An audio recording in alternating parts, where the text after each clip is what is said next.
You know, when you visit, like, a perfectly curated botanical garden, you see these incredible, pristine terrariums. Oh, yeah, the really elaborate one. Exactly. The lighting is flawless, the exotic plants are perfectly trimmed, and everything behind the glass just looks like a utopia.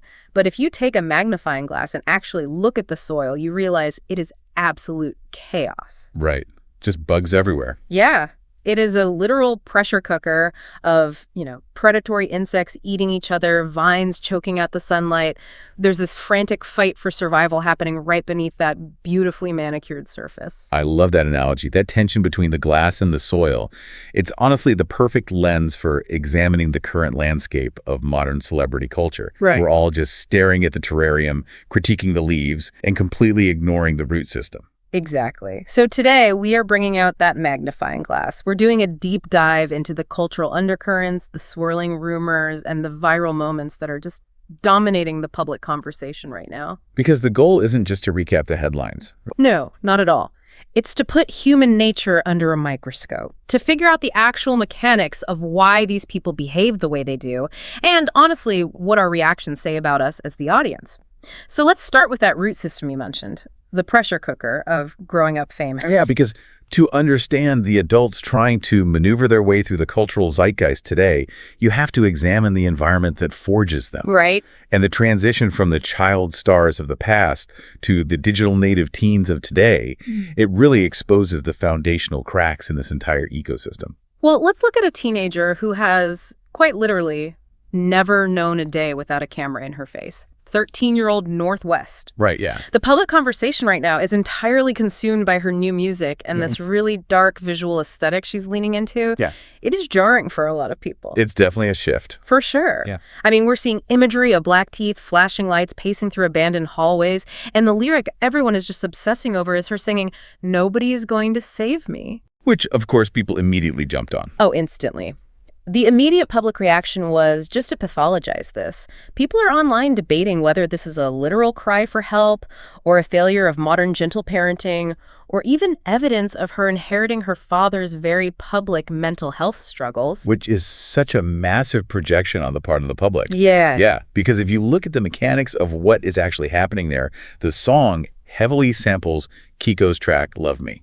Oh, interesting. I didn't realize that. Yeah, so musically and visually, it reads very much like a young artist experimenting with homage. It's an edgy aesthetic. Yeah. For a 13-year-old, trying on a darker persona is a completely standard developmental milestone. I mean, I completely agree with that, but I also have to play devil's advocate here for a second. Go for it. It's one thing to have like an emo phase in a private diary, or on a locked social media account where only your friends see it. It's another to broadcast it to tens of millions of people who already have this intense parasocial relationship with your family's trauma. How can we expect the public not to overanalyze it when her parents' lives are the ultimate open book? Well, you've hit on the exact mechanism that makes this so dangerous for her. Yeah. It's a concept called context collapse. Okay, what does that mean? So when an average teenager writes a brooding poem, the context is contained to their immediate environment. It's just teen angst. Right. But when North does it, millions of strangers instantly collapse her individual teenage expression into the context of her parents' controversies. Wow. She doesn't have the luxury of private angst. Wow. Yeah, that's so true. The public refuses to let her simply be a kid experimenting. She's forced to be a symbol, and that really blurs the line between artistic expression and actual psychological distress. And that burden of expectation, it leads us right into what Alabama Barker is dealing with right now. Oh, yeah. That situation is rough. It is brutal. She's 18, and the digital vitriol directed at her body has just been relentless. It actually reached a boiling point recently where she publicly declared she plans to get on the highest dose of a GLP-1 weight loss medication like Ozempic. Which is wild to hear an 18-year-old say. Wild. And her explicit stated goal was to get so skinny you're going to tell me I need a burger. I mean, that is a brutal defense mechanism to witness in real time. It's awful, but it's the inevitable result of a hyper-surveilled existence. Right. Because the cultural pendulum is swinging backward right now.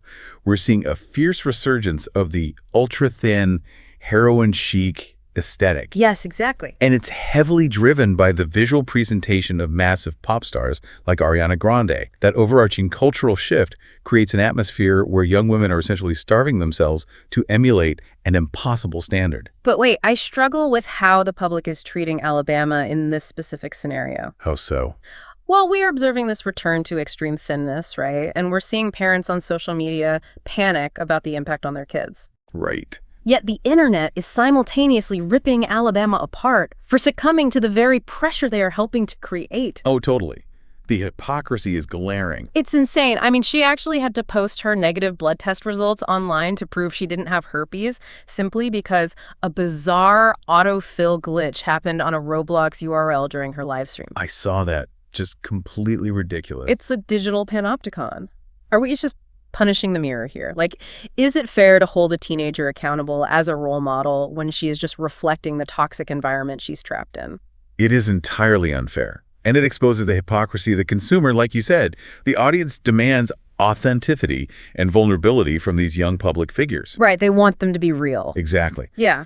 But the moment that vulnerability manifests as a flaw or as a surrender to the toxic standards we created, the audience turns punitive. Oh. Alabama isn't the architect of this standard. No, not at all. She is a casualty of it.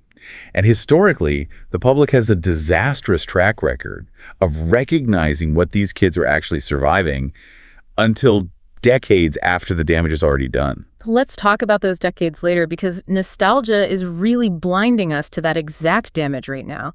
Look at the ghosts of child stars past. Oh, the 2000s nostalgia is so heavy right now. It's everywhere. Hilary Duff just brought her ex-boyfriend, Joel Madden, out on her tour, and the crowd treated it like this triumphant, heartwarming reunion. Everyone was cheering. Cheering. But let's look at the math here. They started dating when she was 16 and he was 25. Yeah. An age gap that the industry and the media infrastructure completely normalized back then. Yeah. Not actively encouraged. They absolutely encouraged it. They sold it to the magazines as this slow, respectful romance, and her own team signed off on it. Right. But looking back through a modern lens, the grooming undertones are impossible to ignore, yet the audience just cheered because they wanted the warm, fuzzy feeling of the 2000s back. People just want to feel young again. Exactly. And we're seeing the exact same phenomenon with the Wizards of Waverly Place reboot. The behind-the-scenes reality of that show sounds completely fractured. It's really messy. So messy. Jake T. Austin is completely excluded amid all these rumors that he was blackballed by industry executives for speaking out against the elites. Then you have original cast members like David DeLuise calling it a missed opportunity. Right, because the whole cast isn't there. Right. And the creator, Todd Greenwald, is out there threatening to invalidate the new show's canon entirely, saying it's all just Max's dream.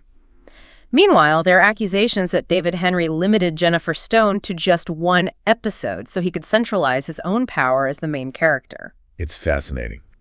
Because the mechanism at play here is just pure cognitive dissonance. How do you mean? The public craves the comforting warmth of the media they consumed in their youth, right? Yeah. But to enjoy that nostalgia, they have to actively ignore the exploitation, the extreme infighting, and the deeply inappropriate power dynamics that these child actors had to survive to produce that entertainment in the first place. Wow.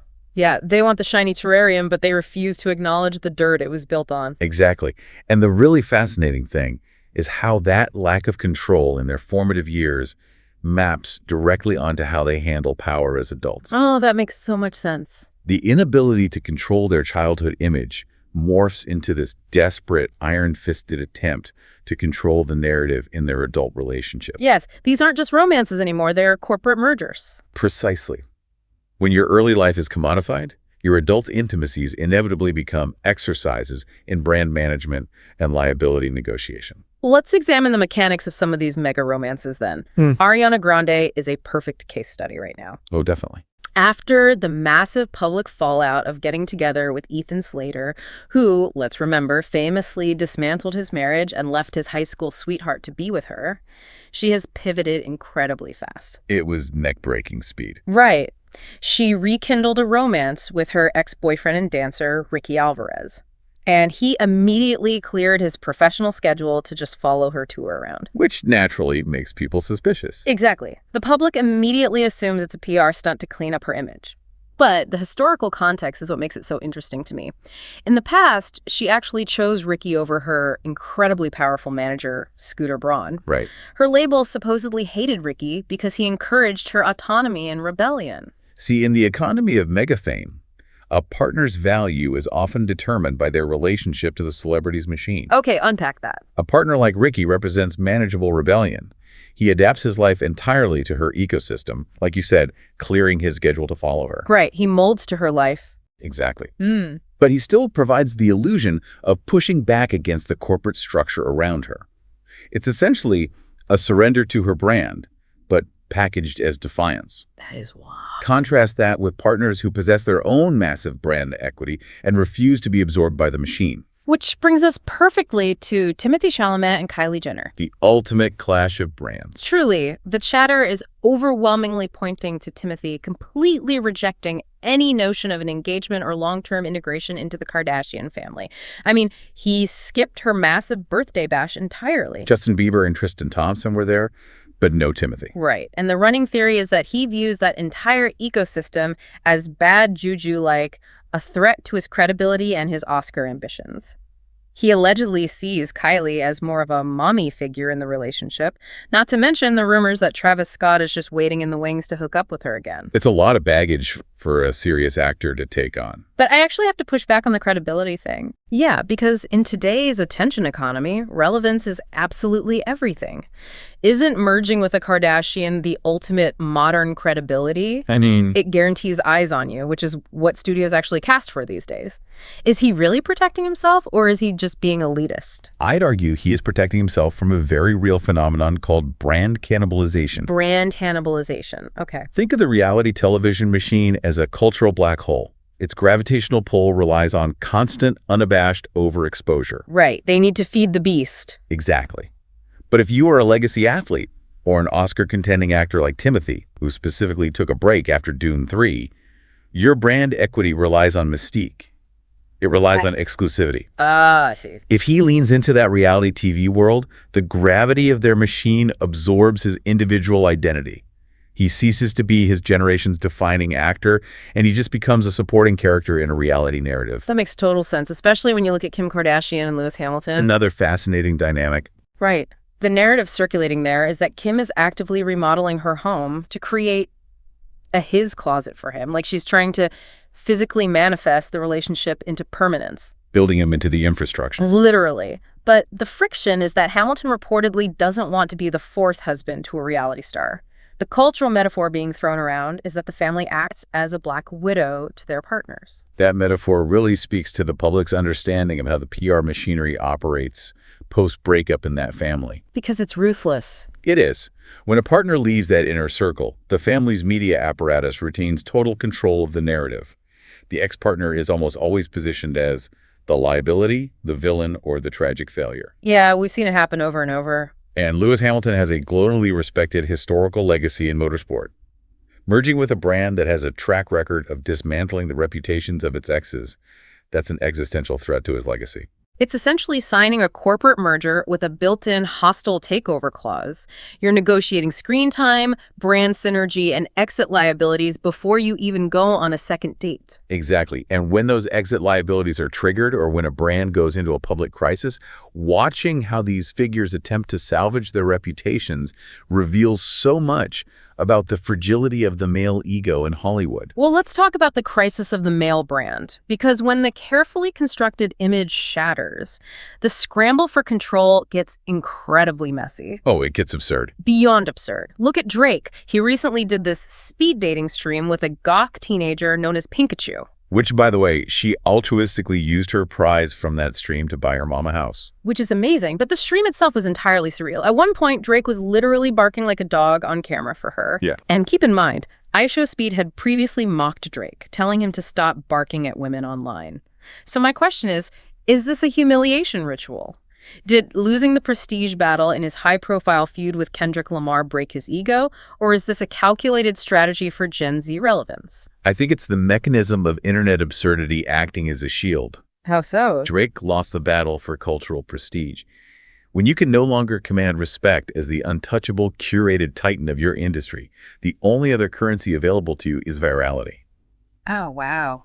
So by leaning into this chaotic, memeable behavior, he's trying to manipulate the algorithm. He's basically saying, you can't laugh at me if I make myself the joke first. It's a frantic pivot from prestige preservation to algorithmic survival. But the danger of algorithmic survival is that the internet doesn't actually owe you empathy. No, not at all. We saw the extreme, frankly pathetic version of this with former family vlogger Austin McBroom. Oh, this story. Yeah. He was doing a live stream in a literal Spider-Man costume, and a woman who viewers quickly identified as another streamer, Burr Brandy, grabbed him inappropriately. Right. Austin immediately took to the internet, using very serious language, claiming he was violated and the victim of an assault. And the public's response? Total mockery. They collectively decided it was a 100% fabricated engagement farming stunt. That is the boy who cried clout. Yes.